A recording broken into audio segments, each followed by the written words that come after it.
Some houses don't want to be empty. They listen, they wait, and when the lights go out, they make sure you're never alone. Tonight's story is about a sound that should never be answered and the terrible cost of silence. Last year, at the beginning of June, my grandparents asked if I could house sit for them while they were away. They're real active in their old age. Since they retired, they like to go on these months-long trips around North America in their RV. They offered me some money to boot, and the promise of easy cash isn't something I often turn down, especially not when I'm unemployed. Plus, getting to spend a couple months in a nice two-story house down by the beach, everything was lining up to make for a chill, awesome summer. A couple of days before I was set to take up residence in my grandfolks' house, my mom came into my room while I was packing. She touched me on the shoulder and said, a little weakly, "You know you can always come home if you change your mind about staying there." "I know, Mom," I replied, a little puzzled. She hugged me around the waist and put her head to my chest. "I love you, kid," she murmured. I thought she was just being overly emotional about not seeing me much for the next few months. In retrospect, I off a lot of things that turned out to be wrong.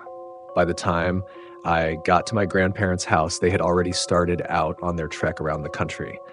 There was a note on the dining room table telling me about where to find grocery stores in their neighborhood, some good local restaurants, cool things happening at the beach in the next few weeks. Pretty basic stuff.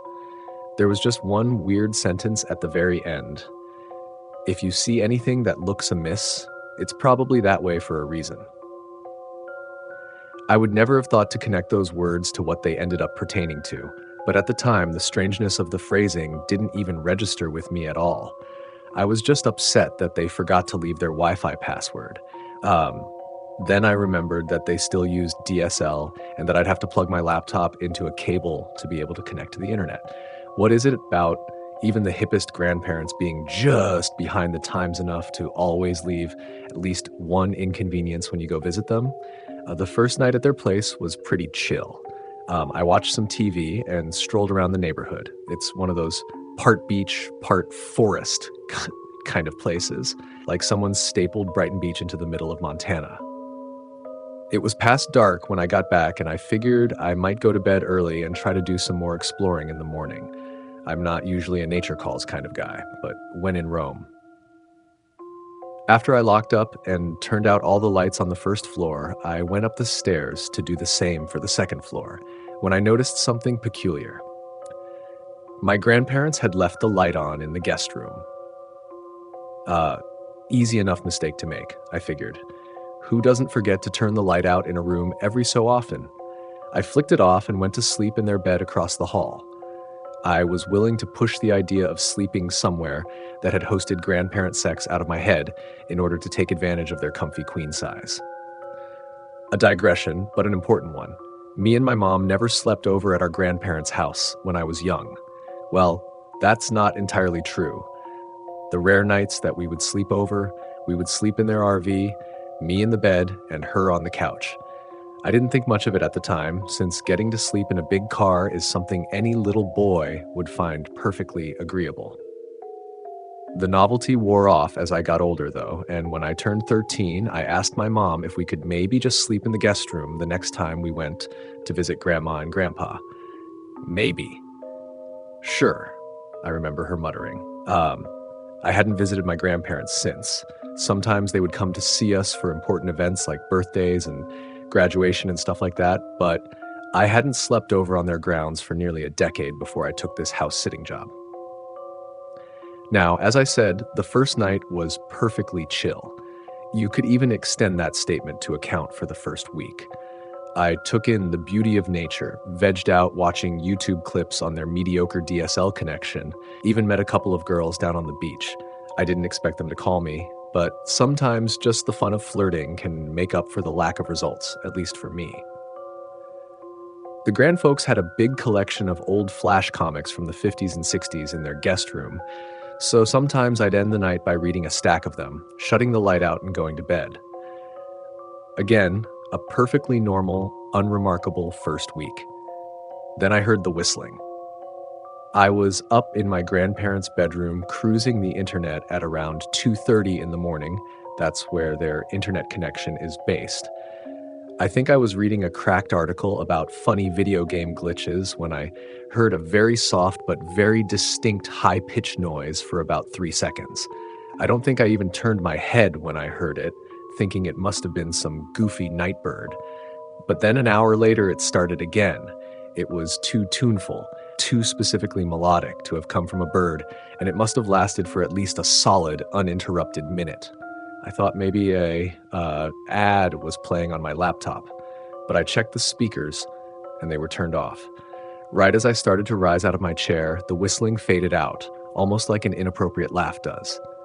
I closed my computer, locked the door of the room, and went to bed, unnerved. The next couple of nights I had gone to sleep early, but 4 nights after I heard the whistling sound the first time it happened again. I was lying in bed awake at 2:45, trying to get to sleep, when the same tune as before started looping, but it was a little louder than last time, and it didn't stop. I knew I wasn't imaging it. It was responding to the acoustics of the hallway, the same way I heard any voice do the same when I was younger. The sound wasn't only real, it was in the house, right on the other side of the wall. I was rigid in bed, too freaked to even breathe until the sun came up after a grueling 5 hours. Where have I heard that song before? Was the only thing I had in my head when I woke up from a miserable sleep. I walked around the beach, whistling it to myself in frustration for a couple of hours before it finally hit me. The Dock of the Bay by Otis Redding. Something in my grandparents' house had been repeating the whistle refrain from The Dock of the Bay all night long. I went back immediately and checked all the windows on the second story. They were locked tight. My grandparents had a security system, so I couldn't imagine anyone getting in very easily, but even if someone had broken in, they didn't take anything. Who would go to the trouble of bypassing a security system just to walk up to the second floor, stand in one place, whistle The Dock of the Bay for hours, and then leave when the sun came up? Unless they didn't leave. I ran down to the kitchen to grab a knife and then scramble searched every room and every closet, looked under every bed, checked behind drawers and under the couch and behind the TV. Nothing to suggest anyone besides myself had been here over the last couple of weeks.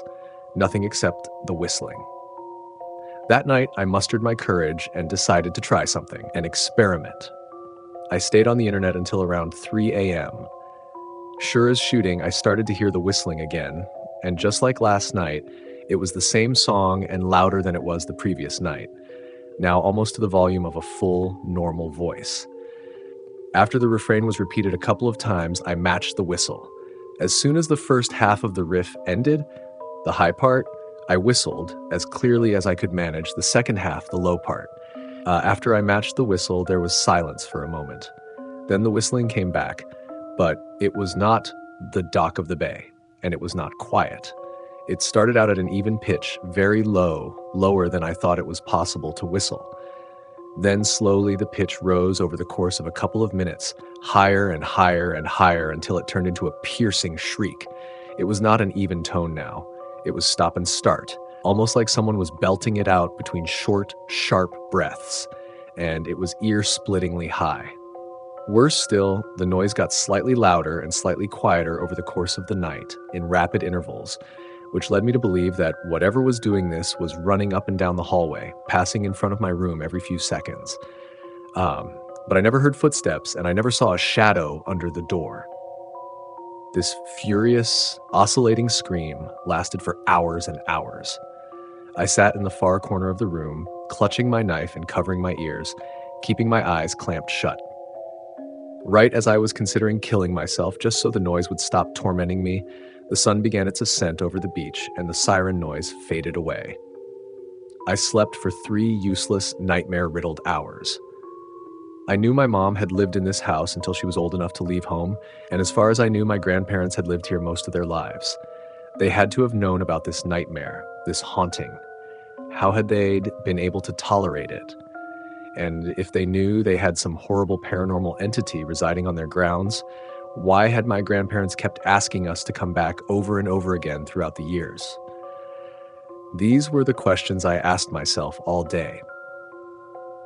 I tried to spend as much time on the beach as possible that day, even tolerating the overpriced burgers at the snack shack, just so I wouldn't have to go back to the house to make something. In my mind, I reasoned that my mom and grandparents had to have done something to make that place livable. They had to have found a way to coexist with whatever it was that lived there, too. Then I remembered the light in the guest room. Everything made sense all of the sudden. I went back and turned the guest room light on. Just for safety, I turned on every single light on the top and bottom floor. My understanding of whatever this thing's logic was led me to think that it couldn't come out if there were lights on. And since it lived in the guest room, it wouldn't be able to leave if the lights were on everywhere. Even though I'd have to adjust to sleeping with the lights on in my grandparents' room, I figured I'd found a way to make this thing's presence a non-issue. My grandparents could deduct the homping electric bill out of my salary for all I gave a damn. It happened later than it had before, at 4 in the morning and at a boisterous volume. The next song it decided to whistle was the vocal melody to My Favorite Things from The Sound of Music. That fucker. Not only did it change its tune, it lulled me into a false sense of security, thinking that I'd had it beat after it failed to show up at the same time it had in the past. But it whistled, and the lights burned on, and the sun rose, and I gave serious thought to drowning myself in the ocean. Maybe it was a mistake to have engaged with it, and that was why it wouldn't leave now, even with the lights on. Maybe when I addressed it, I invited it into the house proper. I never figured it out for certain because I was never able to make it stop. I didn't make the mistake of responding to it a second time, so it never changed songs again, and it always started around 4 in the morning. My favorite things, all morning, every morning, as preformed by a murderous, wrathful spirit. For a while, I came up with a consistent way to bypass it. I would just go to sleep early and pray to God I didn't wake up between 3 and 4, and that actually worked for a little while. If I went to bed around 10 and slept through the night, I didn't hear the whistling, and no harm came to me. For the most part, this idea worked out for me for a couple of weeks. Then, one morning around 9 a.m., in the middle of July, I woke up and my door was open, just a crack. I had shut and locked my door every single night for a month. I remembered the sound of the door shutting and the lock clacking every night before I went to bed, including the night where the thing had opened my door. Did it stare at me while I slept? Did it sing me a lullaby? This was the last straw. I sat up and broke down crying. I had run out of strategies, I had run out of battle plans, and I had run out of appeasements. Now the thing was just toying with me, mocking me, showing it could get to me whenever it wanted, asleep or awake, lights on or lights off. "What do you want?" I screamed in agonized terror. "What can I do?" Nothing responded, of course. It was the morning, and the thing wasn't out and about yet, to my knowledge. Groggily, miserably, I dragged myself out of bed. When I got to the hall, I saw that the door to the guest room was cracked open as well. I had kept it closed, locked from the outside for the last month like I had done for every other room. Why did it open that door too? What could it— Oh, of course. I understood. I had a normal day. I ate my breakfast, I strolled through the woods, I took a great picture of the sunset over the ocean, and when I got back, I watched Adult Swim until around 2 in the morning. Then I went up the stairs and I got into my pajamas. I brushed my teeth and took a piss. I went into the guest room, got under the covers, and went to sleep. The whistling stopped completely. For the rest of the time, I was at my grandparents'. When my mom came to pick me up at the end of August, I told her I had had a great time. On the drive back home, she told me that Grandma and Grandpa had sent me the money for the house sitting with a simple, handwritten note that simply said, "Thanks." She hadn't been able to get in contact with them over the phone for the last couple weeks, but when she last called, they said they were in Colorado and having a great time. A month later, my grandparents still hadn't come back. A month later, the whistling started again. I was in my bed trying to go to sleep when I heard it. "Fly Me to the Moon," Frank Sinatra. Just outside my door. I think my mom heard it too. I heard her crying. Not this. I think I heard her sob. "Not here. Not again. Please." I saw my mom at the dining room table the next morning, pale and haggard. She had not slept, looking at me with a mix of panic, exhaustion, and fear. It is an expression I imagine she wore many times when she was young. "Kid," she whispered, "what did you do?" I looked at her, wanting to cry, heavy with guilt. Then I looked at the table.